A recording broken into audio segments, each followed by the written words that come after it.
여러분 만나 뵙게 돼서 너무 반갑습니다. 저는 오늘 행사의 사회를 맡은 헬스조선 신소영 기자입니다. 반갑습니다.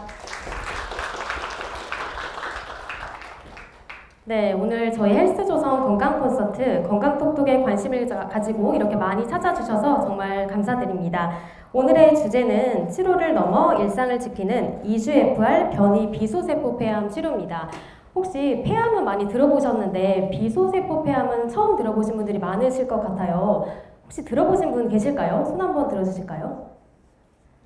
거의 없으신 것 같은데 네, 오늘 강연 정말 잘 오신 것 같습니다. 교수님들께 설명을 잘 들으시면 좋을 것 같은데요. 제가 먼저 간단히 알려드리자면 비소세포 폐암은 전체 폐암의 약 70%를 차지합니다. 그중 특정 유전자 변이가 관여하는 EGFR 폐암이 30에서 40%에서 발견되는데요. 특히 동양인 비흡연 여성에게 흔한 것으로 알려져 있습니다. 그래서 오늘 강연에서는 영남대병원 호흡기 알레르기내과 안준홍 교수님과 방사선 종양학과 박재현 교수님을 모시고 비소세포 폐암 및 소세포 폐암 방사선 치료의 역할과 장기 생존과 일상 회복을 위한 EGFR 변이 폐암 치료의 모든 것에 대해 알아보겠습니다. 비소세포 폐암 및 소세포 폐암 방사선 치료의 역할, 수술 후부터 전이 치료까지에 대해서 소개해 주실 영남대학교 병원 방사선 종양학과 박재현 교수님을 무대 위로 모시겠습니다. 큰 박수 부탁드립니다. 안녕하십니까. 저는 영남대학교 방사선 종양학과 박재현이라고 합니다. 반갑습니다.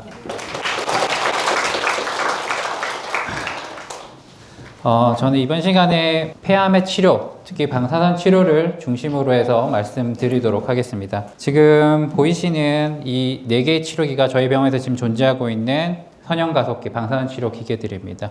노발리스, 그 다음에 트루빅, 그 다음에 바이탈빔, 그 다음에 할시온 하이퍼사이트까지. 근데 주로 폐암 환자분들은 방사선 치료 중에 호흡 관리가 매우 중요하기 때문에 호흡 관리를 세밀하게 할 수 있는 트루빈과 바이탈빔에서 주로 치료가 진행되어지고 있습니다. 다음과 같은 순서로 발표를 하도록 하겠습니다. 먼저 본격적으로 치료에 관해서 알아보기 전에 현재 우리나라 폐암의 통행계 현황에 대해서 간략하게 살피고 지나가도록 하겠습니다. 국립암통 등록 통계에 따르면 우리나라 폐암은 발생 빈도가 2번째로 많은 암으로 알려져 있습니다. 2023년도에는 약 한 33,000명의 신규 환자들이 진단을 받았습니다. 남녀를 분류해서 보면은 남성에서는 2위, 그리고 여성에서는 4위가 바로 폐암이 되겠습니다. 근데 이거를 65세로 놓고 보면은 고령층에서는 이 빈도가 조금 달라집니다. 바로 고령 환자에서는 폐암이 가장 많은 호발하는 암으로 되어 있고 여성분에서도 약 2위로 빈도수가 높은 것으로 알 수 있습니다.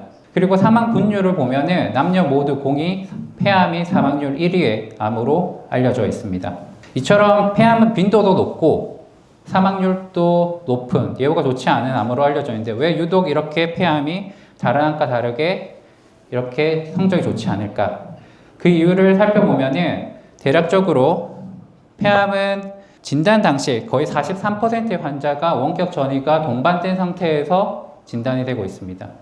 병기별로 생존율을 보면은 국한되어 있을 경우에 약 한 81% 정도 높은 생존율을 보고하는 반면에 원격 전이는 약 13% 정도로 굉장히 낮은 생존율을 보고하고 있고 그 한 단계 위인 국소 진행형 단계하고 비교해봐도 굉장히 차이는 현격합니다. 즉 폐암은 생존율을 높이기 위한 획기적인 방법은 하나입니다. 바로 조기 진단. 조기 진단에서 빨리 치료를 하고 적게 치료가 들어가는 것이 생존율 향상의 가장 큰 요인이란 것을 시사한다고 할 수 있겠습니다. 본격적으로 폐암 병기에 따른 치료와 방사선 치료 적응증에 대해서 한번 알아보겠습니다. 폐암은 병변의 크기, 그 다음에 림프절이나 원격 전이 여부에 따라서 1기에서 4기로 나뉘어집니다. 주로 1기에서 3기까지는 수술, 그리고 일부 3기 환자에서는 동시항암 방사선 치료, 4기에서는 항암 치료가 주된 치료 방법이라고 알고 계시면 되고 각각 병기의 위치, 그 다음에 치료 반응에 따라서 다음과 같은 추가 치료가 시행되어지고 있습니다. 초기 폐암 같은 경우에는 수술, 즉 원발병소가 포함되어 있는 엽을 절제한 엽절제술이 표준 치료 방법으로 시행되어지고 있습니다. 하지만 폐 기능이 낮거나 심혈관 질환을 동반하거나 고령으로 인해서 수술이 어려운 환자분들께는 방사선 치료가 대체 치료법으로 시행되어지고 있습니다. 이때 시행되어지는 방사선 치료는 일반적인 방사선 치료가 아니고 한 번의 고설량을 암에 조사하여서 암세포의 사멸을 유도하는 정위체부 방사선 치료라는 특수 치료를 시행하게 됩니다. 대개 치료는 4에서 5회 정도의 횟수로 치료가 진행이 되어집니다. 방사선 치료는 일반적으로 암세포의 사멸을 유도하는 것이기 때문에 이렇게 일정 시간을 두고 서서히 사멸하게 됩니다. 저희가 해서 SBRT로 의뢰가 오시는 환자분들께서 많이 여쭤보시는 것들이 수술하고 비교했을 때 치료 성적이 어떠냐고 여쭤보십니다. 대개 수술이 표준 치료이기 때문에 이런 초기 환자를 대상으로 직접적으로 비교한 연구는 매우 드뭅니다. 하지만 후행적 연구들을 통해서 봤을 때는 국소 제어율은 두 가지 방법 모두 큰 차이가 없으나 생존율 면에서는 수술이 조금 우수한 것으로 보고되고 있습니다. 하지만 여기서 우리가 한 번 더 생각해 봐야 될 것은 애시당초 SBRT는 대개 수술이 불가능한 전신 건강 상태가 조금 좋지 않은 환자분들을 대상으로 시행되어졌다는 점입니다. 실제로 전 세계적으로 유명한 MD 앤더슨 암센터에서 수술이 가능한 환자군을 대상으로 수술과 SBRT를 비교한 연구를 발표한 적이 있습니다. 보면은 전체 생존율이나 무병 생존율은 두 가지 방법에서 큰 차이가 없었습니다. 즉, 조기 폐암에서는 SBRT도 수술을 대체할 수 있는 훌륭한 치료법이라고 할 수 있습니다. 제가 이 말씀을 드리는 이유는 대개 수술이 안 돼서 저희가 오신 분들은 꽤 많이 절망하고 오신 분들 종종 있습니다. 수술이 안 된대요. 하지만은 이런 결과를 놓고 봤을 때는 SBRT도 충분히 완치를 목적으로 조기 폐암에서는 사용할 수 있는 훌륭한 치료법이기 때문에 적극적으로 치료에 임해 주시기를 당부드립니다. 두 번째는 국소 진행 폐암입니다. 역시 수술이 주 치료 방법입니다. 그래서 수술 전후로 해서 보조 항암 치료가 시행되어지고 있고 이 경우에서는 저희가 방사선 치료를 일반적으로 시행하진 않습니다. 하지만 불완전 절제, 그 다음에 림프절의 피막의 침범, 다발성 림프절 전이가 있는 경우 이런 경우에는 고위험군으로 해서 재발력 감소를 목적으로 해서 저희가 수루 방사선 치료를 5에서 6주 동안 시행을 하고 있습니다. 수술이 불가능한 환자분을 대상으로는 동시 항암 방사선 치료가 표준 치료 방법입니다. 방사선의 치료 효과를 높이기 위해서 항암제를 사용하고 또 항암제로 인해서 미세 전이를 치료하는 전략으로 치료 효과를 극대화하는 치료 방법입니다. 한 사례를 보면은 44세 남자 환자분이셨고 우상엽 쪽에 약 7cm 정도 되는 큰 덩어리가 있었고 가슴 존경막을 침범하고 있었습니다. 거기다가 오른쪽 쇄골화 림프절 전이가 동반되어 있는 3C기 환자분이셨고 동시항암 치료를 66g에 30프랙션 시행하였습니다. 결국 6주 동안의 동시항암 방사선 치료를 시행했고 시행한 후에 한 달이 지난 시점에서 보면은 거의 볼륨이 반 이상으로 감소하는 부분 간의 이상의 반응을 보인 환자분입니다. 이런 경우에는 치료 끝나고 공고 항암 치료라는 것을 시행합니다. 공고 항암 치료라는 것은 1차 치료 후에 미세한 암세포를 제거해서 완치율을 높이고 재발을 막는 추가 치료입니다. 대개 병리 결과에 따라서 PDL 양성인 경우에는 면역 관문 억제제, 그 다음에 EGFR 유전자 돌연변이가 있는 경우에는 타겟 에이전트인 표적 치료제를 시행을 하고 있습니다. 시행을 권고하고 있습니다. 비소세포 폐암 같은 경우에는 퍼시픽 트라이얼에서 동시 항암 방사선 치료 후 면역 관문 억제제인 도발로밥을 사용했을 때 전체 위험률을 약 30% 정도 감소시켰고 재발 위험률 또한 45%로 감소시키는 결과를 보고함으로써 공고 항암 방사선 치료, 즉 동시 항암 방사선 치료에 도발로밥 치료하는 것이 지금 표준 치료 방법으로 사용되어지고 있습니다. 소세포 폐암 같은 경우에도 동시 항암 방사선 치료 후에 면역 관문 억제제인 도발로밥을 사용했을 때 사망률을 30% 정도 감소시켰고 재발률 역시 25% 정도 감소시켜서 역시 지금 현재 임상에서도 실제로 사용되어지고 있습니다. 마지막으로 EGFR 변이가 있는 비소세포 폐암 같은 경우에는 라우라 트라이얼에서 동시 항암 방사선 치료 후에 3세대 표적 치료제인 오시머티닙을 사용했을 때 거의 재발률 위험률 80% 이상 굉장히 드라마틱한 효과를 보여줬기 때문에 이것도 사용할 수 있을 것으로 기대하고 있습니다. 네 번째는 원격 전이를 동반한 사기입니다. 사기는 전신 치료인 항암제 치료가 주된 치료입니다. 예전에는 전통적으로 사기 치료는 항암제를 사용하면서 병을 억누르고 진행되지 않도록 막는 데 중점을 두었다고 볼 수 있습니다. 하지만 최근에서는 이런 소수전이 제한된 병소가 있는 경우에는 전신 치료뿐만 아니고 국소 치료, 적극적인 국소 치료를 더하게 되면은 환자들의 생존율을 좀 더 도모할 수 있다는 연구 결과들이 보고가 되고 있습니다. 특히 폐암 같은 경우에는 항암 치료와 더불어 적극적인 국소 치료를 할 경우 사망 위험률을 50에서 60% 이상 감소시킬 수 있다는 연구가 보고가 되었고, EGFR 백간의 돌연변이가 양성이든 음성이든 간에 이 효과는 거의 동일하게 보고가 되고 있습니다. 그렇기 때문에 이제는 사기에서도 일부 환자분들은 좀 더 적극적인 국소 치료를 통해서 장기 생존을 바라보고 치료 전략을 수립을 하고 있습니다. 폐는 뇌와 뼈의 전이가 흔한 암종 중 하나입니다. 특히 뇌전이 같은 경우에는 뇌전이가 생기면 뇌전이로 인해서 뇌부종이 생기고, 뇌부종으로 해서 뇌압이 상승됨으로 인해서 두통, 구토, 그 다음에 신경학적 증상 같은 것들을 유발할 수가 있습니다.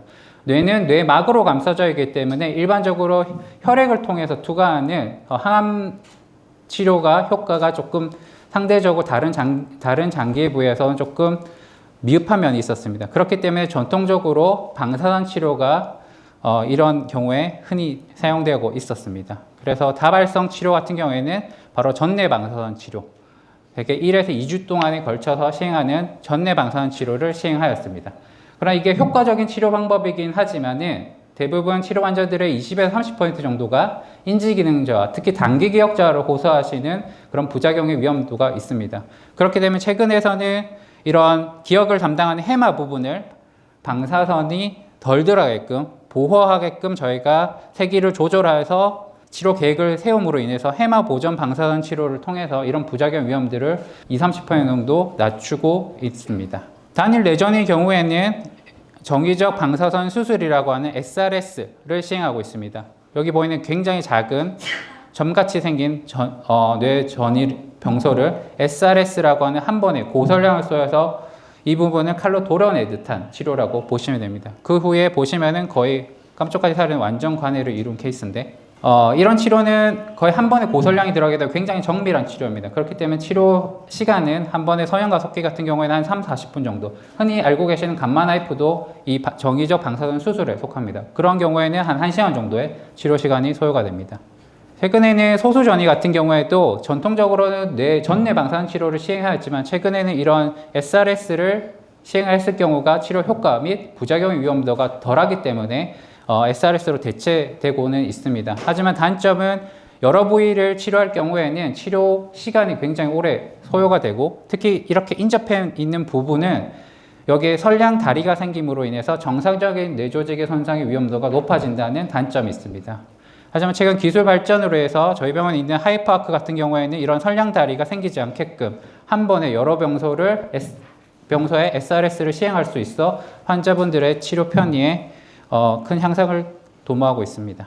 그 다음으로 가장 많이 힘들어하시는 게 뼈전입니다. 굉장히 극심한 통증과, 그리고 이렇게 척추 전이가 있을 때는 척추 신경을 누름으로 해서 신경 압박으로 인해서 하반신이나의 운동 저하, 감각 저하 등 굉장히 많은 고통이나 그런 전신 상태의 저하를 유발하는 그런 병입니다. 이런 경우에는 저희가 이런 증상을 완화시키기 위한 목적으로 1에서 2주 정도의 고식적 방사선 치료를 시행하게 됩니다.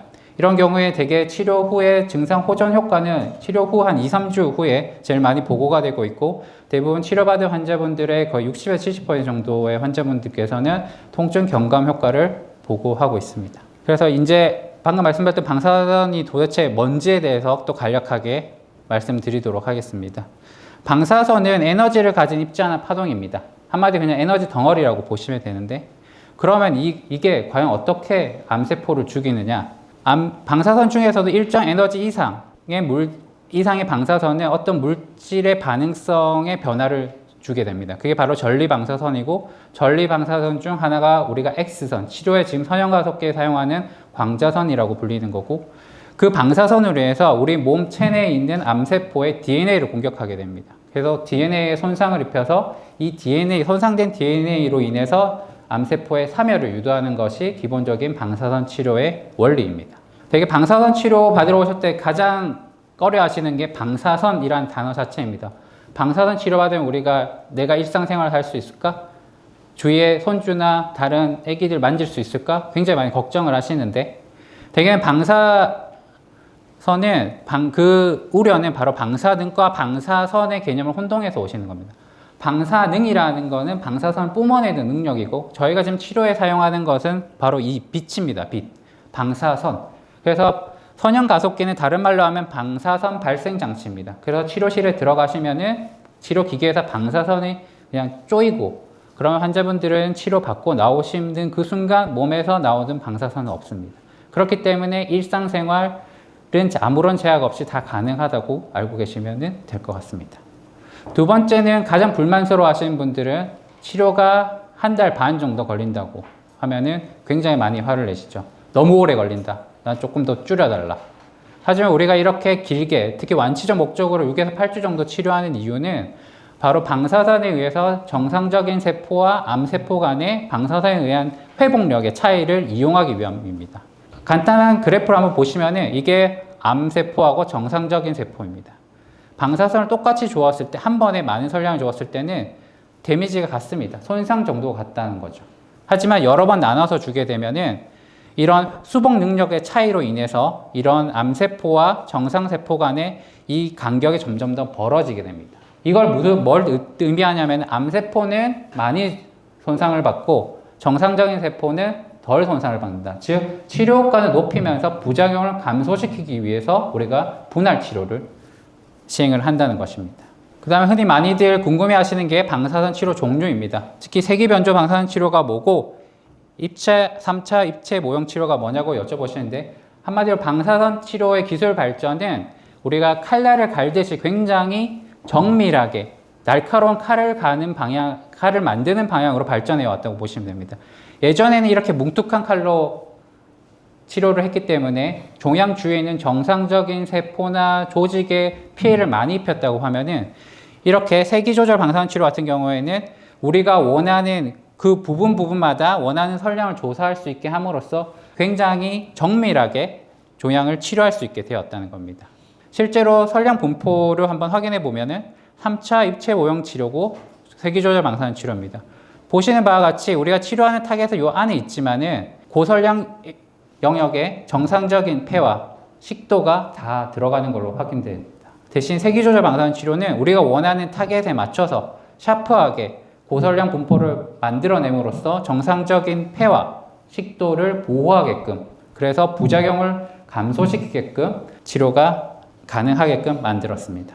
그 다음에 치료 과정에 대해서 간략하게 살펴보면 모의 치료, 방사선 치료 계획, 방사선 치료로 이루어집니다.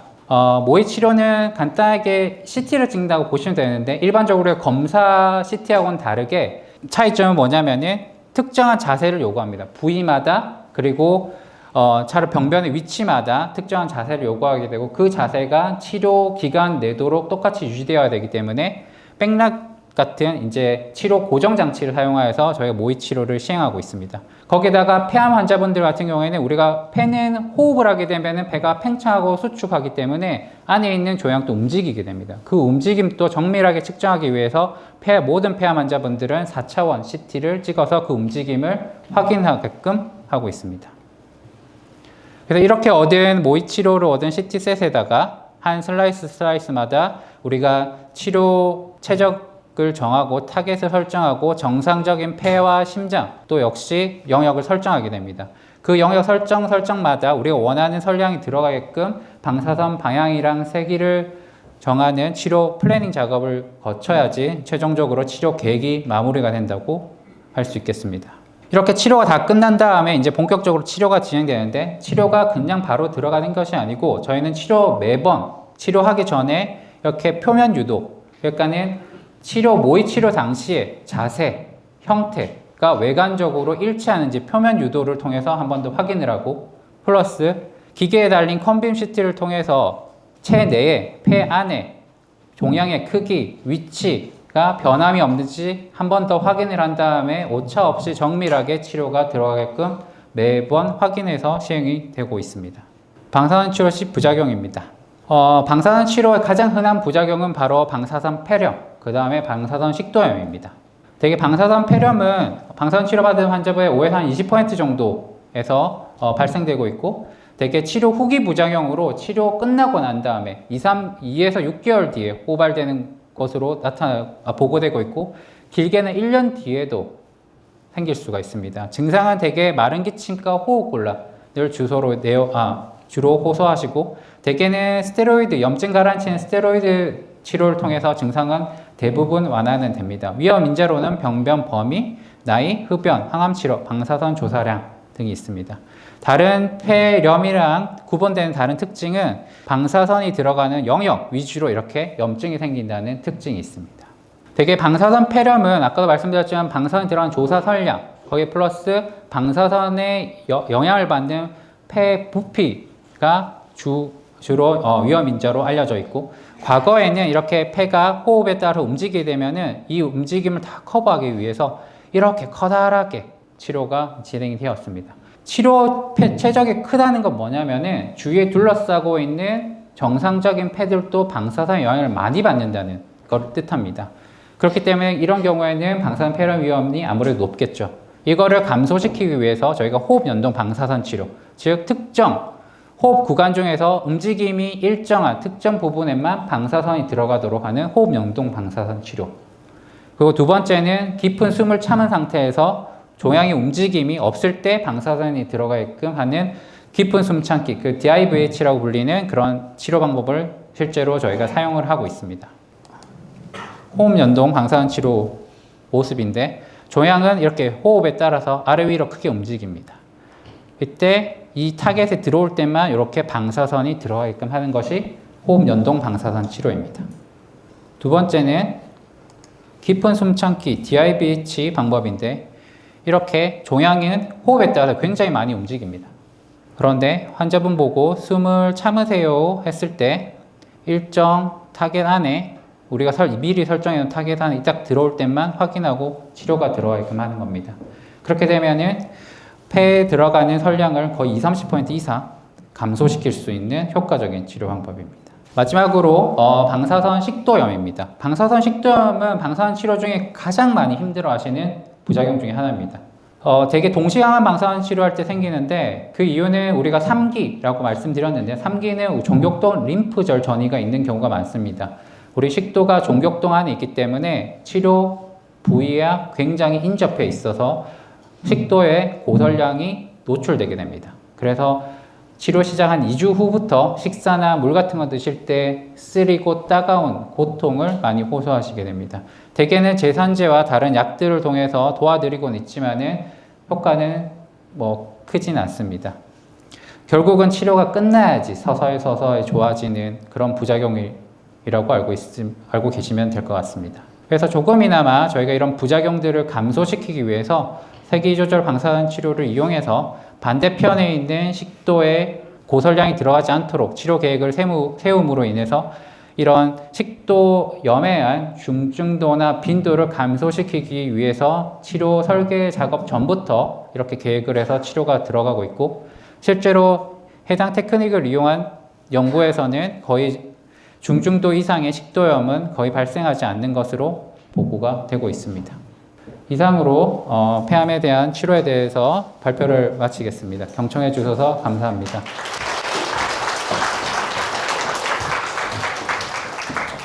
네, 박재영 교수님 강의 잘 들었습니다. 저도 잘 알지 못했던 방사선 치료에 대해서 정말 정의부터 치료 과정 부작용까지 세세하게 잘 알 수 있는 시간이었는데요. 이어서 두 번째 강연도 청해 보겠습니다.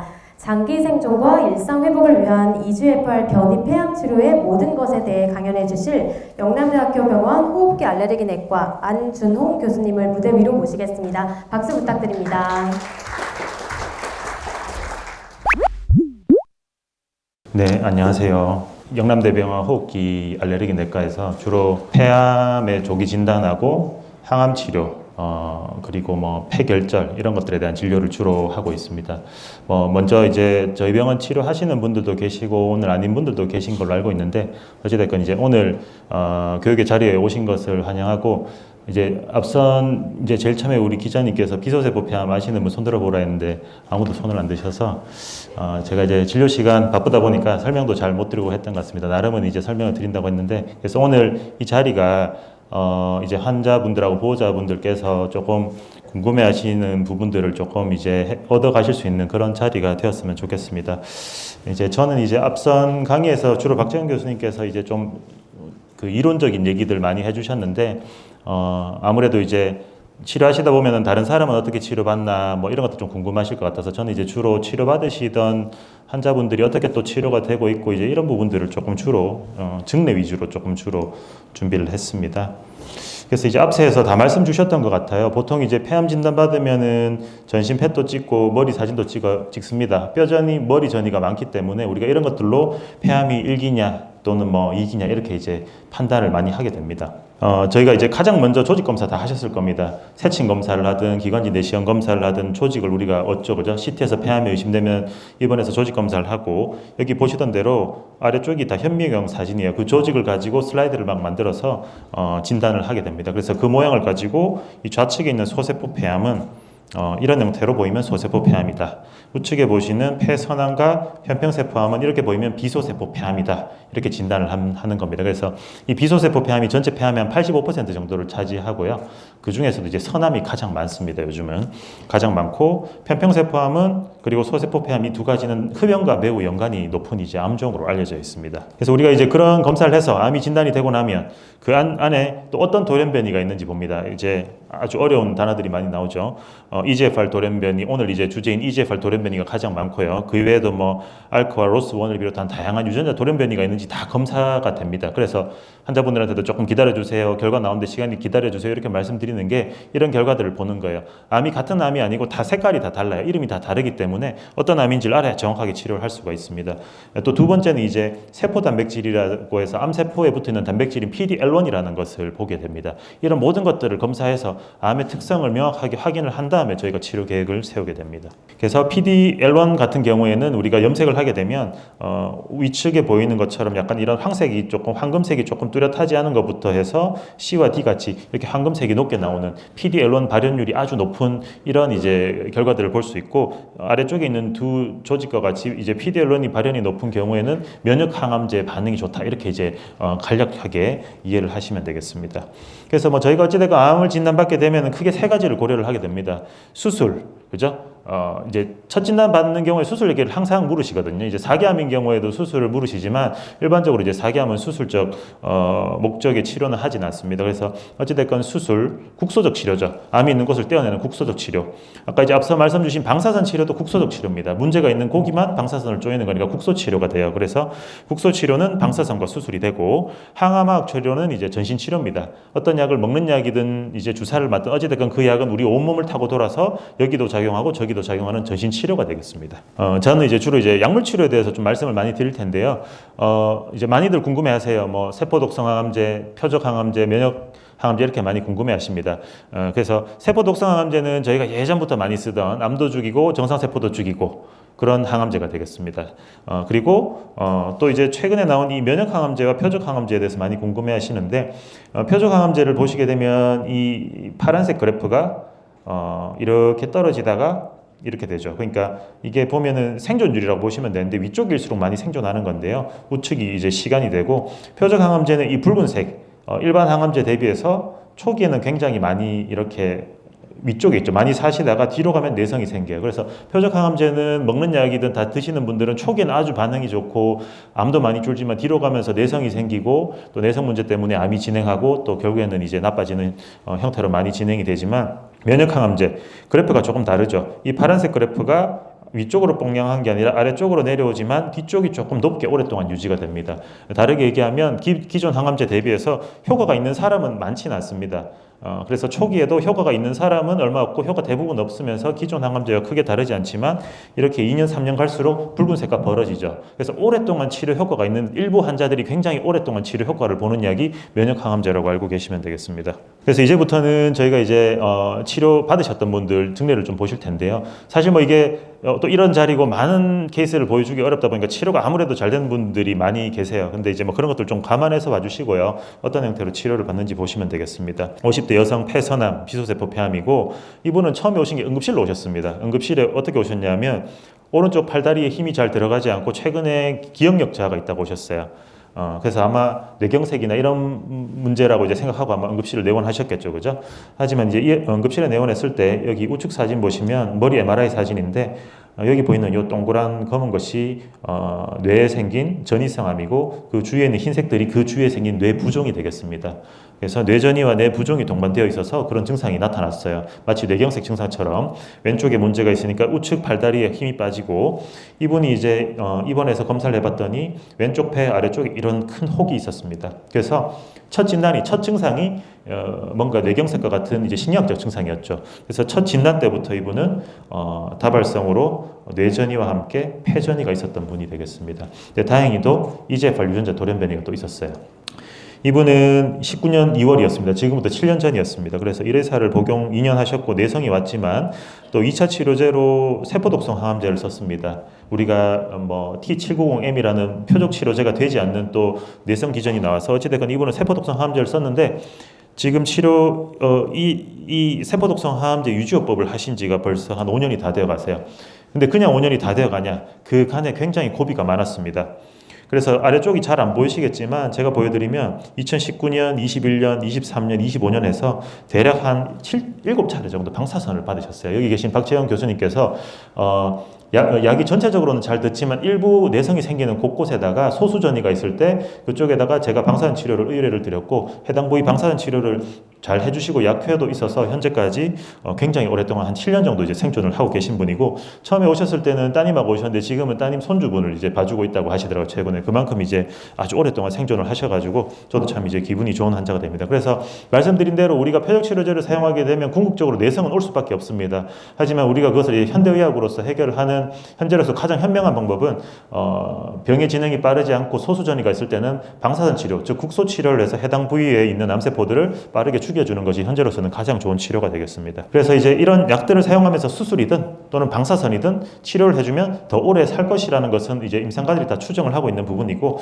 실제로도 표적 치료한 사용 환자에서 약만 쓰거나 한 경우와 방사선 치료를 같이 했을 때 비교해 보시면 방사선 치료를 같이 하는 경우에 훨씬 더 생존율이 높아진다는 보고들이 이미 되어 있습니다. 또 이제 다른 한 분도 이제 또 이렇게 치료에 대한 효과를 좋게 보셔가지고 한번 이렇게 언론에 난 적이 있었는데요. 이 보이시는 환자분은 2024년에 아마 폐암 사기를 진단을 받으셨어요. 지금 이제 급여가 부분으로 되긴 하지만 이런 EGFR 돌연변이가 있는 환자분들은 타그리소나 렉라자와 같은 이런 표적 치료제만 복용을 하시는 경우도 있어요. 하지만 말씀드리지만 이 약들은 결국 내성이 생기잖아요. 이 내성을 훨씬 더 뒤쪽에 생기게 해줄 약효를 더 오래 가게 해줄 치료법이 이런 표적 치료제와 세포독성 항암제를 같이 쓰는 약제가 되겠습니다. 이제 현재는 부분급여가 되지만 2024년 당시에는 비급여로 이제 사용을 할 수가 있었습니다. 그래서 이분은 이제 처음에 어떻게 오셨냐면 감기 같은 증상으로 오셨다가 저희 병원에서 검사를 했었는데 폐암 사기 진단을 받으셨고 초기에는 인지 능력도 좀 저하가 되고 걸음걸이도 조금 비틀거릴 정도로 뇌전이 증상이 있었습니다. 뇌수막 전이가 있었고요. 그래서 이분은 이제 양쪽 폐에 아까 분하고 비슷하죠, 그죠? 양쪽 폐에 이렇게 폐전이가 있고 뇌전이가 있으면서 뇌수막 전이가 있었습니다. 이 펫에서도 보면 암세포들이 많이 이렇게 퍼져 있습니다. 이분은 타그리소와 함께 세포독성 항암제 복합요법을 시행했고 사진에서 보시던 대로 2년 정도 지금 다 되어갑니다. 되어가는데 이제 CT에서 보이던 암세포들도 많이 줄었고 머리에 보이던 암세포들도 많이 줄었고 환자가 뇌수막 증상이 좋아지면서 현재는 굉장히 건강하게 일상생활을 잘 하고 계십니다. 그래서 이런 분들은 표적 치료만으로만 치료가 조금 쉬울 것 같지 않은 분들은 우리가 세포독성 항암제하고 같이 복합요법을 하는 것을 권고를 드리고 있습니다. 연구에서 단독요법만 했을 때 한 3년 정도 사실 수 있는데 복합요법을 했더니 1년 정도 생존율 개선이 되었다라고 연구가 되어서 현재는 일부 급여로 부분 급여로 국내에서 사용을 할 수가 있는 약이 됩니다. 예, 그 다음은 이제 수술적 절제 후에 재발을 줄이는 전략입니다. 아마 계신 분들 중에 이제 수술 절제 받았고 EGFR 돌연변이가 있는 암으로 진단받았다 이런 분들 아마 계실 것 같아요. 이제 수술하고 나서 제일 많이 하시는 부분, 걱정하시는 부분이 재발인데 안타깝게도 이 폐암이라는 암종은 특히나 그 중에서 EGFR 돌연변이가 있는 암종은 수술 후에 재발이 상당히 많습니다.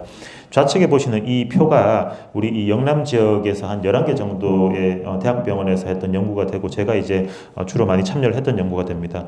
보시면은 1기암 환자 1A기 중에 1A1은 이제 한 5% 정도 되지만 1A기로 진단을 받았다 하더라도 1A3는 대략 재발률이 한 20%가 되고 2기암 같으면은 재발률이 한 4에서 한 50% 정도 되는 그런 암이 이제 EGFR 돌연변이가 됩니다. 수술 잘 받았고 아주 초기라 얘기를 들었는데도 추적 중에 재발을 하시는 분이 꽤 많다는 얘기가 되겠죠. 암의 특성이 이제 그런 암이 되겠습니다.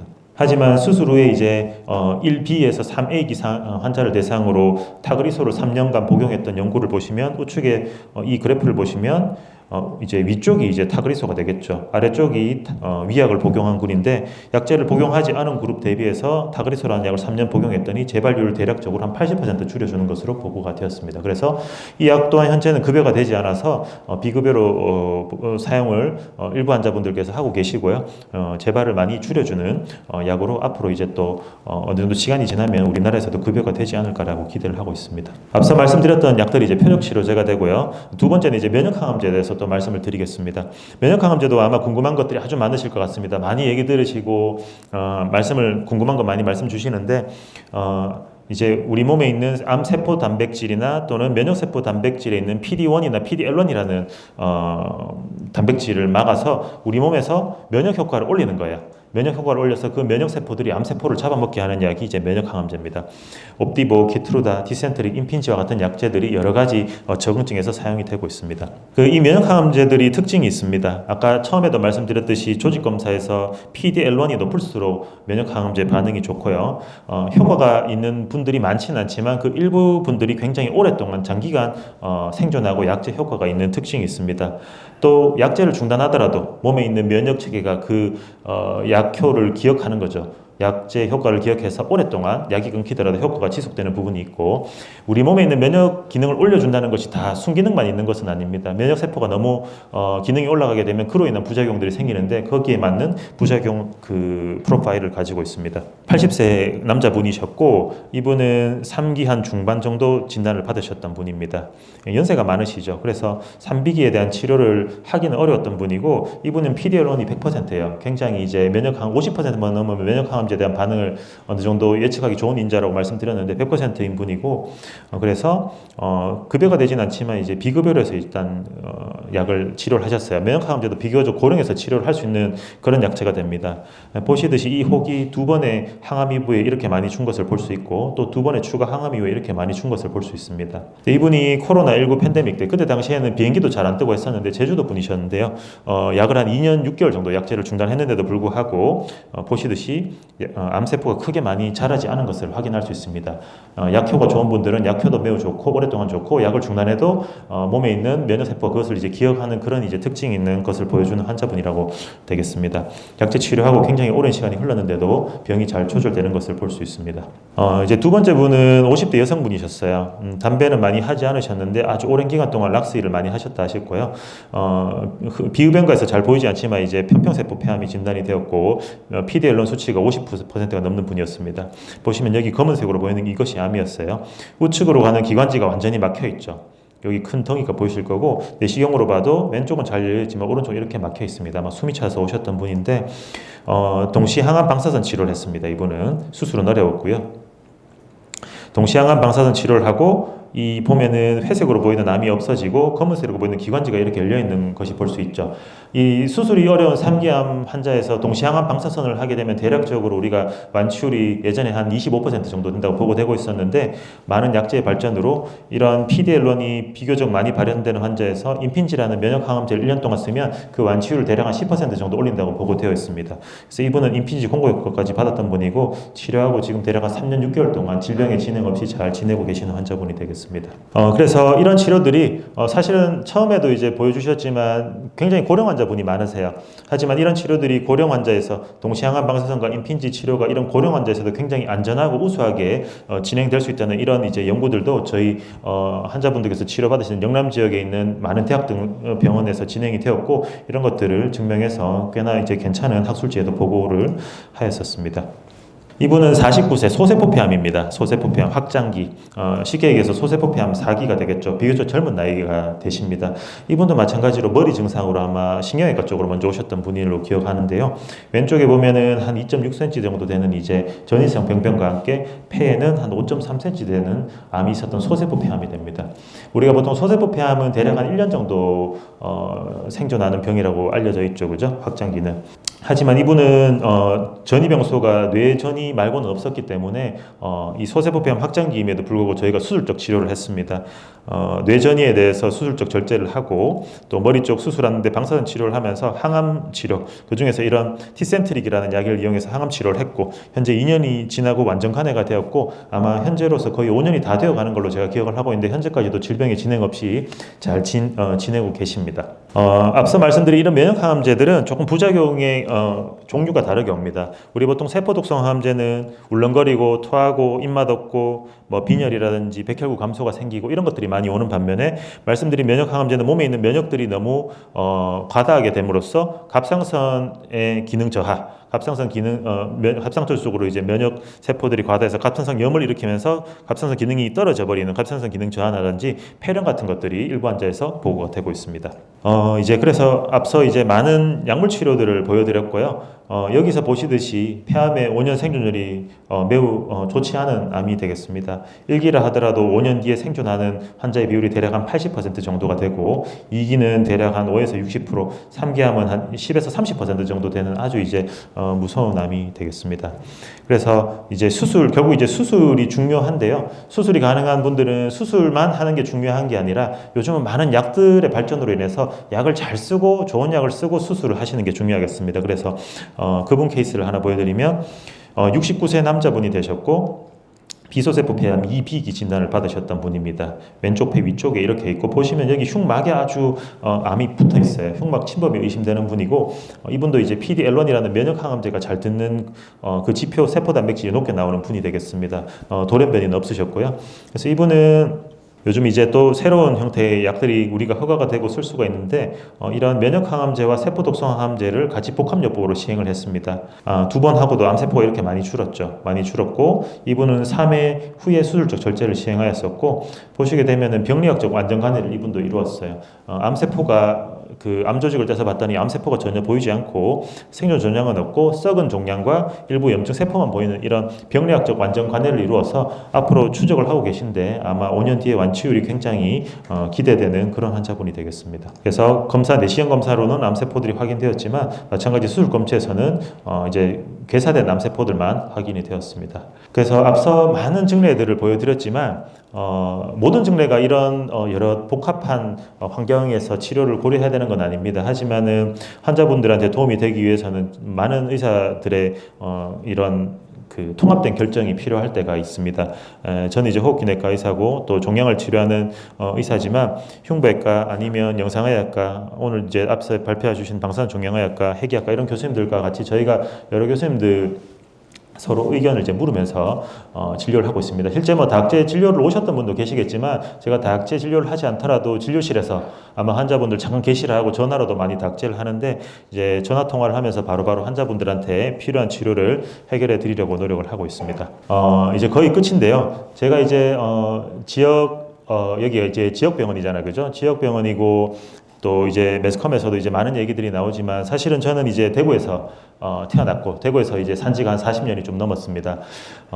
지역에서 치료를 하면서 느꼈던 게 저희 지역에 계신 분들이 지역에서도 아주 우수한 치료를 받아야 된다고 생각하고 이제 저는 이제 우수한 치료를 충분히 해드리고 있다고 생각하는데 아직도 보면은 이제 진료실에 오시는 분들 중에서 이제 수도권에 진료를 보러 가야 되냐 이렇게 물어보시는 상당히 좀 많으세요, 사실은. 그래서 이제 저는 이제 그런 가족분이나 환자분들의 그런 마음은 충분히 제가 이해를 합니다. 이해는 하지만 지금 치료라는 것이 아주 전 세계적으로도 표준 치료라는 것이 정해져 있고 또 실제로 치료하시다 보면 병원 올 일이 정말 자주 있어요. 그래서 저는 이제 치료 요일은 정해져 있지만 항상 환자분들한테 불편하시면 언제든지 병원 오시라고 하거든요. 치료하다가 부작용도 생기고 불편한 게 자꾸 생긴단 말이죠. 그래서 이제 그런 실제로 치료하면서 생기는 문제들을 바로바로 해결해 줄 수 있는 병원에서 치료를 저는 받으셔야 된다고 생각을 합니다. 그래서 이제 지역에서 치료를 이렇게 받으시는 분들도 지역 병원에서도 충분히 이제 아주 좋은 약들과 좋은 치료 전략으로 치료를 받고 계신다고 생각을 하시면 될 것 같고, 이제 제가 어떤 약들이 있는지를 정확하게 보여드릴 수는 없지만 이제 저희 병원에서도 이제 여러 임상 연구들을 많이 하고 있습니다. 뭐 케라스 비롯해서 여러 가지 항암, 항체 약물 접합제라든지 아주 최신 치료들, 제가 이제 나열해드린 이런 것들이 이제 자세하게 나열을 드릴 수는 없지만은 없지만 여러 약들이 지금은 최신 약들 많이 저희 병원에서도 하고 있고 지역 병원들에서도 많은 약들 임상 연구를 하고 있는 걸로 알고 있습니다. 그래서 이제 아주 이제 멀리서 또 치료를 받은 것도 좋은 방법이긴 하지만 조금 더 환자분께서 가까운 곳에서 또 부작용 관리 잘 하시면서 지역에서 치료를 받으셔도 충분히 좋은 치료를 받을 수 있다고 저는 이제 생각을 합니다. 그래서 중요한 것은 가까운 곳에 있는 의료진과 함께 치료를 잘 받으시면서 부작용 관리도 잘 하시고 본인한테 맞는 최적의 치료 전략, 앞서 보여드렸지만 치료 전략이 다 달라요. 환자들마다 다 다르기 때문에 그 치료 전략을 담당 선생님하고 잘 상의해서 치료 전략을 세우셔야 되고 대부분 치료 잘 되신 분들이 저의 말씀을 잘 좀 따라 주셨던 것 같아요. 그래서 제가 이렇게 하자고 하면 물론 이제 환자분들 궁금한 것들 많이 물어보실 수 있지만 대부분은 저의 치료의 전략에 잘 따라와 주시고 했던 분들이 오늘 보여드리는 분들과 같이 아주 오랫동안 치료 효과가 좋았던 분들이라서 아주 긍정적인 마음으로 치료를 또 해주시면 아마 좋은 치료를 기대할 수 있을 것 같습니다. 그래서 경청해 주셔서 감사하고 여러분들의 쾌유를 진심으로 기원하겠습니다. 감사합니다.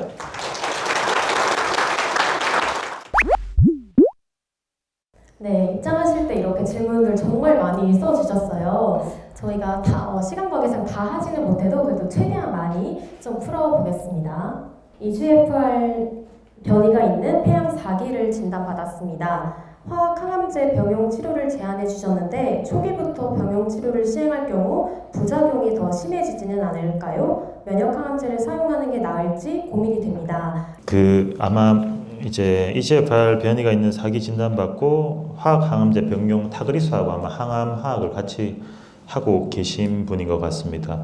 부작용은 당연히 약을 같이 쓰면 더 많은 것으로 되어 있죠. 실제로 근데 우리가 항암 화학요법은 4차까지는 약이 조금 더 강하게 들어가지만 5차부터는 유지요법이 들어가기 때문에 대부분은 치료하시는데 크게 문제는 없으세요. 그래서 부작용이 더 많은 건 맞으나 대부분은 약제를 이어가는데 크게 문제는 없다라고 이해를 하시면 되고요. 면역항암제를 사용하는 게 나을지, 제가 이제 말씀드렸지만 어떤 약을 쓰다가 효과가 없거나 부작용이 심하면 다른 약으로 이렇게 넘어가는 게 아니고 서로 이제 치료의 색깔이 다르죠. EGFR 돌연변이가 있는 환자분들은 면역항암제는 효과가 대부분이 없습니다. 그래서 부작용이 있다고 해서 넘어가는 게 아니라 조절이 가능한 부작용이 있다면 조절을 하면서 최대한 그 약제를 유지하는 게 제일 좋은 치료 전략이 되겠습니다. 방사선 치료 시에 발생할 수 있는 대표적인 부작용은 무엇인지 궁금합니다. 또한 치료를 받을 때 가까운 병원에서 통원 치료를 하는 것이 좋은지, 서울 등 대형 병원에서 입원 치료를 받는 것이 더 적절한지도 조언 부탁드립니다. 방사선 치료는 이제 치료 부위마다 방사선에 의한 부작용이 다 다릅니다. 왜냐하면 아까 보여드린 국소 치료이기 때문에 같은 폐의 치료하더라도 근위부에 치료하든지 아니면은 조금 변형부에 치료하는지에 따라 다르기 때문에 아까 제가 대체적으로 말씀드린 대로 가장 흔하게 발생되는 방사선 폐렴이라고 보시면 되고, 방사선 폐렴이 생겼을 때는 갑자기 호흡 곤란이 심해지거나 할 수 있기 때문에 아무래도 이런 경우에는 가까운 병원에서 치료하시는 것이 좋을 것 같고, 그 다음에 동시항암 방사선 치료할 때 역시 아까도 말씀드렸지만 치료 시작 2-3주 후부터 식도염 때문에 아마 식사 같은 것도 못 하시고 굉장히 전신 상태 급격하게 나빠질 수 있기 때문에 멀리 외지에서 치료 받으시는 것보다는 가까운 저희 지역병원에서 치료하시면서 케어하시는 것이 훨씬 더 그러니까 치료 결과가 더 좋을 것으로 예상했습니다. 항암 화학제는 무조건 부작용이 심한가요? 항암 화학제를 투여해도 힘들지 않았다는 글을 본 적이 있는데 이처럼 큰 불편 없이 치료를 받는 경우도 있는지 궁금합니다. 라고 질문 주셨는데요. 네, 아마 세포독성 항암을 말씀하시는 것 같습니다. 치료를 받으면 다들 힘든 부분들이 생길 수밖에 없는 것 같습니다. 근데 이제 약제마다도 부작용의 형태가 좀 다르고요. 어떤 약은 손발이 좀 저린 약도 있고, 어떤 약은 골수억제가 심한 약도 있고, 어떤 약은 오십구토가 심한 약도 있고, 약제마다 다르기 때문에 대부분은 불편함을 어느 정도는 겪는다고 이해를 하시면 됩니다. 하지만 그 불편함을 겪는 것도 사람마다 다 다릅니다. 약효도 사람마다 다르듯이 부작용에 대한 감수성도 사람마다 다르기 때문에 똑같은 약을 쓰더라도 불편한 것이 이분은 불편한 것들이 나에게는 불편하지 않을 수가 있고 조금씩 다 다를 수가 있습니다. 그래서 이제 그런 부작용적인 부분은 그렇게 이해하시면 되겠고, 약제마다 조금씩 부작용의 빈도는 다르지만 굉장히 중증 부작용의 빈도가 많지는 않습니다. 그래서 그런 것들만 잘 숙지하시고 너무 또 부작용이 두려워서 치료를 받지 않는 부분들은 별로 좋지는 않은 것 같습니다. 저희 환자분들 중에도 초기에 진단받았을 때는 부작용이 두려워서 몇 년 동안 치료 안 하시다가 병이 진행하니까 나중에 이제는 치료를 받아야겠다 하시면서 치료하시는 분도 꽤 계시는데 대체적으로 그런 분들이 예후가 더 좋지는 않으세요. 그래서 우리가 치료를 하다 보면 작용뿐만이 아니고 부작용은 필연적으로 생기기는 하나 가급적이면 그런 부분들은 이제 의사 선생님하고 상의해서 부작용을 가급적 걱정이 되신다면 약을 좀 용량을 줄이거나 해서 줄이면서 치료를 이어가는 방향이 좋겠고, 아예 부작용 없이 치료를 할 수 있는 방법은 없으니까 조절 잘 하시면서 치료를 하시는 게 제일 좋겠습니다. 네, 이거는 다들 알아두시면 좋을 것 같아서 폐암의 초기 증상이 어떻게 되는지 여쭤보셨는데 혹시 좀 이렇게 의심할 만한 증상이 있는지 답변해 주시면 좋을 것 같아요. 네, 폐암의 가장 많은 증상은 이제 무증상이라고 합니다. 실제로도 무증상 환자가 제일 많기 때문에 우리가 증상으로서는 병을 조기에 진단하기는 어렵겠습니다. 네, 무증상이 많군요. 그러면 어쨌든 적절하게 정기 검진을 받는 게 가장 최선인 거죠? 아마 이제 뒤쪽에서도 질문이 나올 것 같은데 현재로서는 이제 국가암검진에 폐암이 일부 환자에만 포함이 되어 있습니다. 담배를 많이 하신 분, 하루에 한갑 30년 이상 하신 분들 중에 55세에서 75세 사이 정도 되시는 분들이 아마 나라에서 2년에 한 번 흉부 CT, 저성형 흉부 CT로 그 폐암 검진을 선택적으로 받는 수 있는 것으로 알고 있고요. 그 이외 환자분들은 현재로서는 폐암 검진을 받을 만한 그런 의학적인 근거가 명확하게는 없습니다. 그래서 대부분 또 일반적인 환자분들은 그냥 본인 비용으로 건강검진에서 CT를 찍고 의심되어서 오시는 분도 계시고, 네, 그렇습니다. 네, 65세 남자입니다. 40년 이상 흡연 후에 금연 시 몇 년 이상 경과하면 폐암 위기에서 조금 나아질 수 있나요? 라는 질문 주셨는데 조금 어렵긴 한데 그래도 금연을 하면 조금 나아질 수 있는 방향이 있을까요? 네, 우리 보통 하루에 한갑 이상 30년 정도 담배를 태우신 분들은 고위험군이라고 보시면 됩니다. 그렇지만 실제로 폐암을 진단받으신 분도 금연을 하면 생존율이 더 높아진다고 되어 있습니다. 그래서 어찌됐건 금연을 하신 건 잘 하셨고, 하지만 그 고위험군에서 담배를 끊으셨다고 해서 벗어날 수 있는 것은 아니기 때문에 아까 말씀드린 대로 이 정도 흡연을 하셨고 이 정도 연세시면 아마 건강검진 설문조사에서 거짓말만 따로 하지 않으셨으면 아마 나라에서 2년에 한 번 CT는 찍어줄 거예요. 그래서 반드시 그 2년에 한 번 찍는 저선형 흉부 CT를 잘 추적하셔서 암이 발생하는 걸 우리가 막을 수는 없지 않습니까? 하지만 발생하였을 때 조기에 발견해서 치료 기회를 빨리 갖는 것이 이제 병을 잘 완치할 수 있는 기회가 아닐까라고 생각이 듭니다. 폐암 치료 시에 뇌에 암세포가 있거나 있을 것으로 예상되는 경우 방사선 치료를 시행한다고 들었습니다. 이때 뇌 방사선을 쬐는 것이 인지 기능 등에 영향을 줄 수 있는지 궁금합니다. 예방적인 치료는 아마 소세포 폐암, 제한병기 케이스인 것 같은데 예방적 치료가 효과적이라고 알려져 있는 거는 말씀드린 제한병기의 소세포 폐암에서 그 다음에 항암 방사선 치료 후 부분 간의 이상인 경우에만 저희가 시행하고 있습니다. 선택적으로. 그런데 이때 시행하는 선량이 저희가 뇌 전이가 있을 때 조사하는 것보다는 선량이 거의 한 70, 80% 정도의 선량이기 때문에 좀 부작용 위험이 좀 적긴 하지만은 대체적으로 그래도 아까 말씀드린 인지기능 저하나 이런 거의 위험성이 아예 없는 건 아닙니다. 대개는 한 10에서 한 15% 정도는 고려되고 있고, 하지만은 요즘에서도 이런 예방적 뇌 방사선 치료도 역시 해마 보존 방사선 치료든 정상 장기를 보존하면서 치료하는 기술들이 발전돼 있어서 저희 병원에서 하는 모든 분들, 특히 다른 병원에서 웬만한 대학병원급의 병원에서는 다 해마 보존 방사선 치료를 하고 있기 때문에 한 70세 이하 정도, 65세 이하의 환자분들께서는 저희가 적극적으로 권해드리고 있는 실정입니다.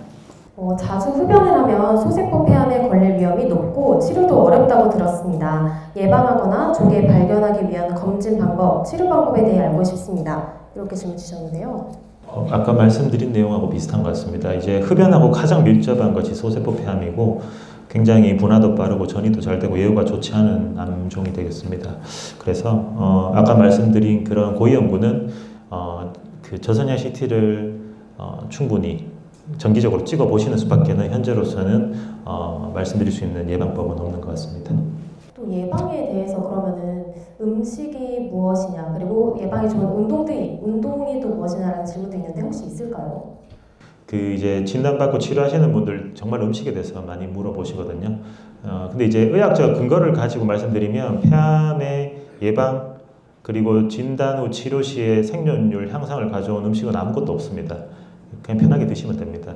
그리고 실제로 아마 뭐 음식이 관련이 있는 암이라 할지라도 우리가 어떤 위험인자에 반복적으로 노출이 되고 아주 오랜 시간이 지나야지 암이 생기지 않습니까? 대부분 고령이시기 때문에 내가 뭔가 이렇게 아직 살아있을 때 뭔가 하는 그런 아주 해로운 형태의 음식이 아니면 그것은 크게 문제가 되지 않는다. 술, 담배 이런 것들만 아니면 아주 뭔가 크리티컬한 문제를 일으키지 않기 때문에 사실 치료받는데도 힘들데 음식까지 조절하려면 얼마나 힘드시겠어요. 그래서 저는 치료받는 모든 환자분들한테 음식은 그냥 편하게 드시라고 항상 말씀을 드립니다. 네, 방사선 질문인데요. CT 검사도 방사선을 쓰는 걸로 알고 있습니다. 폐암 검진을 위해 1년에 1회 이상 흉부 CT를 촬영하는 것이 실제로 도움이 되는지 궁금합니다. 물론 CT를 자주 찍으면 방사선에 노출되기 때문에 그거에 대한 우려가 많으신 거는 맞는데 특히 여기 저희가 진단받고 치료받으러 오시는 분들은 그런 걱정은 전혀 안 하셔도 되는 게 목표가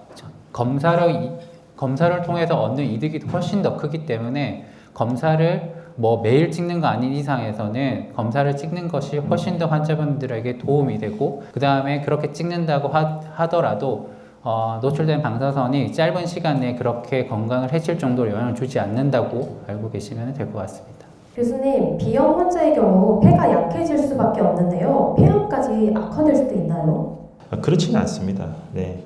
사실은 모든 암종이 만성적인 염증이 암으로 진행을 할 수도 있다 정도의 우리가 의학적인 근거는 두고 있지만 뭐 비염이 폐암까지 일으킨다는 것은 좀 너무 과한 걱정이신 것 같고요. 폐가 아주 만성적으로 만성 폐질환이 있거나 만성적인 폐렴이 자꾸 반복되는 경우에는 정상이보다는 폐암에 대한 위험성이 좀 올라갈 수는 있습니다. 하지만 비염하고의 연관성은 전혀 걱정은 하지 않으셔도 될 것 같습니다. 주변 지인이 동시 항암 화학 방사선 요법을 받아야 한다고 들었습니다. 항암제와 방사선을 동시에 사용하는 점이 걱정되는데 이 치료의 비용과 주요 부작용에 대해 설명 부탁드립니다. 아마 이제 동시 항암 방사선 치료를 받으신다는 것은 비소세포 폐암 3기인데 수술이 되지 않거나 아니면 소세포 폐암 제한기거나 둘 중에 아마 하나실 것 같은데요.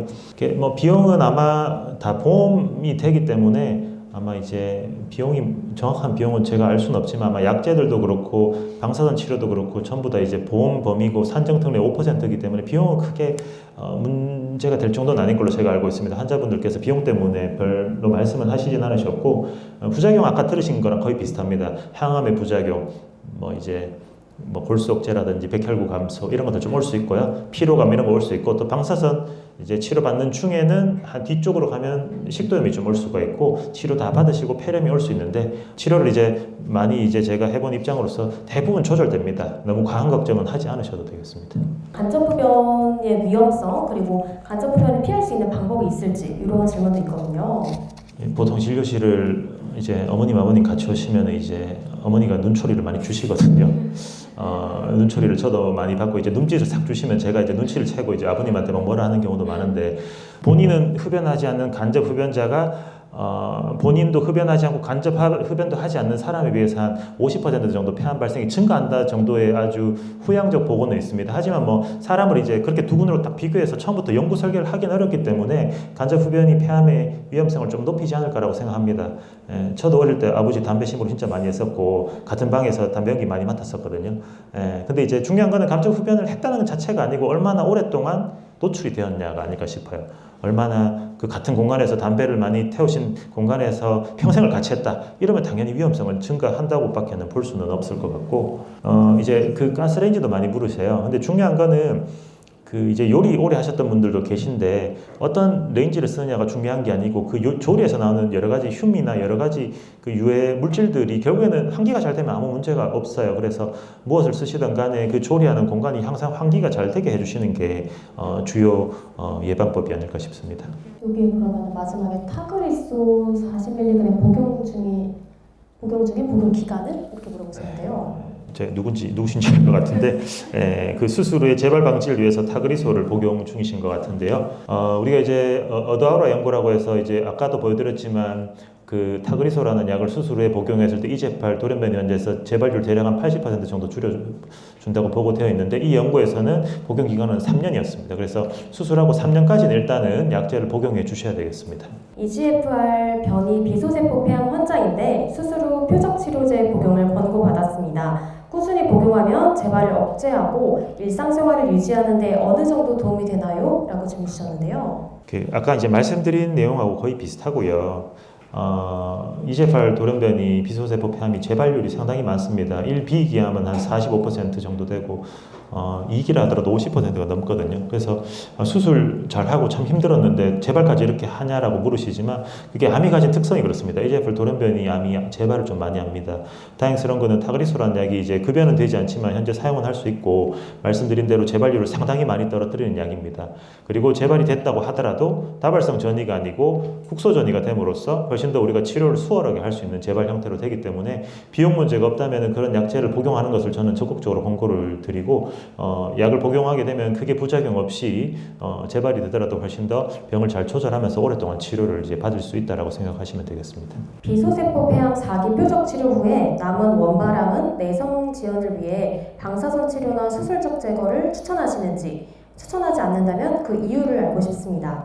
네, 체력 주권이 된다는 가정하에 이렇게 질문 주셨습니다. 이거는 제가 강의 중에도 말씀드렸지만 이제 사기 폐암에서는 지금 표적 치료나 이런 것들 반응이 좋기 때문에 전반적으로 그 검사를 하고 정말 원발 병소에만 병이 남아 있다면은 국소 치료인 수술이나 방사선 치료를 적극적으로 시행하는 것을 권해드립니다. 그러므로 인해서 생존율 향상을 도모하고 있다는 연구들이 최근에 많이 나왔고 거의 모든 가이드라인에서도 권고하고 있기 때문에 큰 무리가 없다면은 시행하는 것이 좋겠습니다. EGFR 변이 양성 비소 세포 폐암에서 EGFR TKI 표적 치료 후에 병이 다시 진행될 경우에 실제 임상에서는 조직 재검사나 액체 생검을 통해서 약제 내성과 관련된 변이 아까 말씀해주신 T790M 그 다음에 C797S MET 앰플리케이션 같은 원인을 다시 확인하는지 궁금하고요. 그리고 그 결과에 따라서 EGFR TKI를 계속 진행할지 아니면 항암 치료를 바꿀지 또는 병합 치료를 고려할지 그 치료 방향에 대해서도 어떻게 달라지는지 좀 여쭤보고 싶습니다. 아마 1차 치료로 현재 타그리소나 렉라자 단독요법 치료를 아마 하시는 경우에 한해서의 얘기신지는 잘 모르겠는데 일단은 지금 1차 치료로 EGFR 그 표적 항암제를 사용을 하고 있다면 기존에 뭐 1, 2세대 쓰시는 분들은 우리가 조직 검사나 액체 생검을 해서 T790M 돌연변이를 많이 확인을 했었습니다.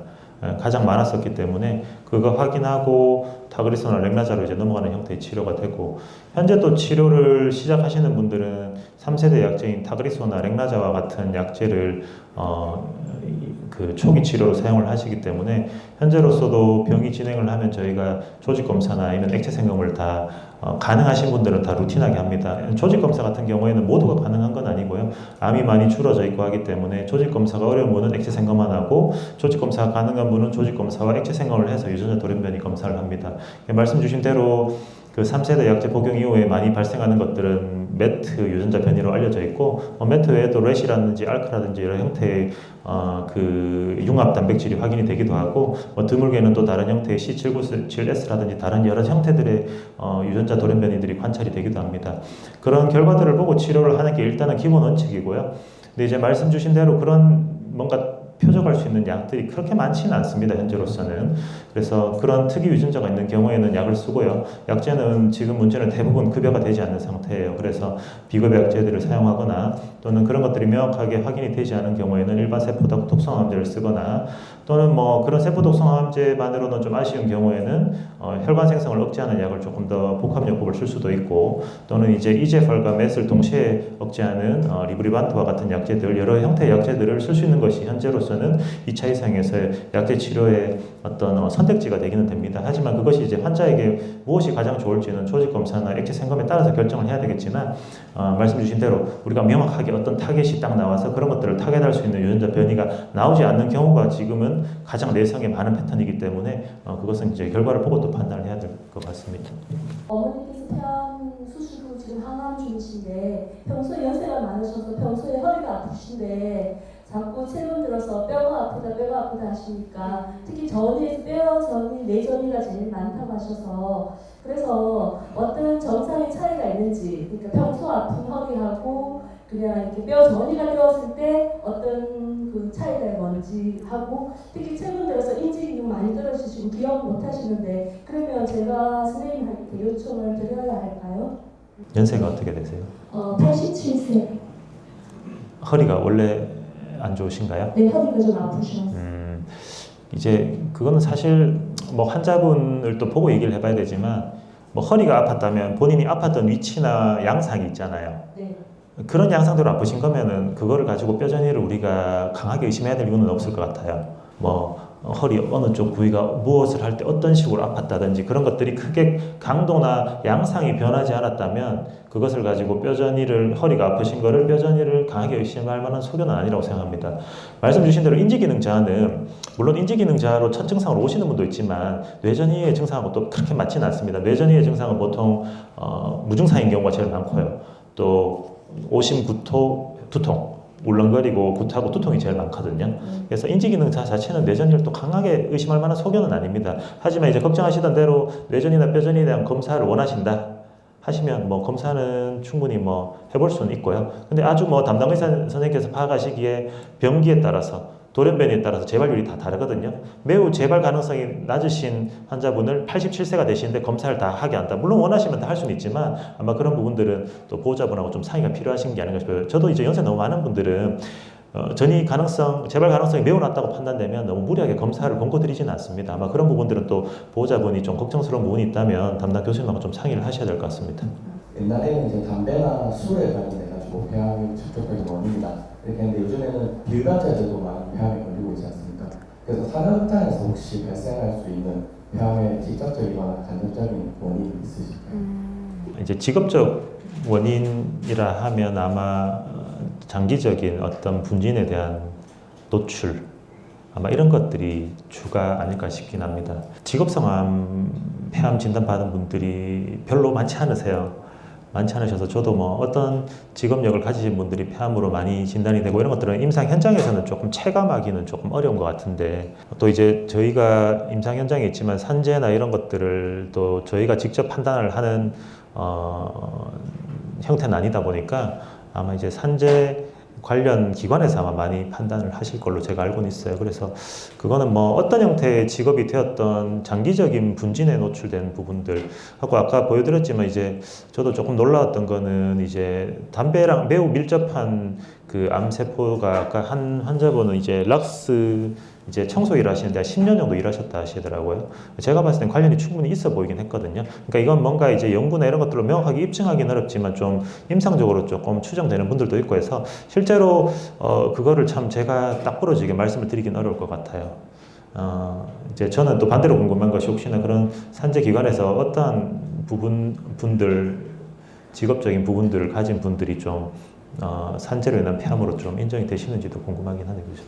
보통 분진이나 혹은 이제 열 같은 걸로 이제 많이 인정이 되시곤 하시는데 아까 말씀하셨던 그 락스나 액체 형태에 관해서는 공단에서 인정을 해주고 있지 않은 시국이라 이게 무슨 원장님께서 보시기에는 이게 폐암 자체가 이게 예를 들어서 액체나 그런 부분에 대해서 위에 요인이 있을지 그게 좀 액체라기보다 저 집에서 한 번씩 집에 계신 분이 락스칠을 하는데 저 화장실 근처에 갔다 깜짝 놀랐거든요. 숨을 못 쉬겠더라고요. 예, 저희 집 사람도 마스크를 막 2겹 쓰고 락스칠을 하더라고요. 제가 느낀 게 저거 오랫동안 일하면 문제가 좀 되겠는데 싶은 생각이 바로 들었어요. 그러니까 뭐 그게 액체라고는 하지만 결국에는 우리가 냄새를 맡을 수 있고 뭔가 날아다니는 액체가 그 액체로 끝이 아니라 뭔가 기화가 되면서 일부는 우리가 그거를 냄새도 맡을 수 있잖아요. 그 얘기는 뭔가 이쪽 기도 질환에 문제를 일으킬 수 있다는 생각을 제가 그냥 개인적 경험으로 한번 해봤던 것 같아요. 그래서 그거를 제가 경험하고 나니까 저 일을 10년 하셨으면 충분히 문제가 될 수 있겠다라는 개인적 판단이었습니다. 그거는 뭔가 이제 명확하게 연구로 입증이 된 건 아니라서 사실은요. 네, 교수님들께서 설명을 너무 잘 해주셔서 이제 질문이 없으신 것 같고요. 그러면 이제 시간 관계상 청중 질의응답 시간을 마무리하도록 하겠습니다. 좋은 말씀 들려주신 안준홍 박지훈 교수님께 감사드리며 박수 부탁드립니다.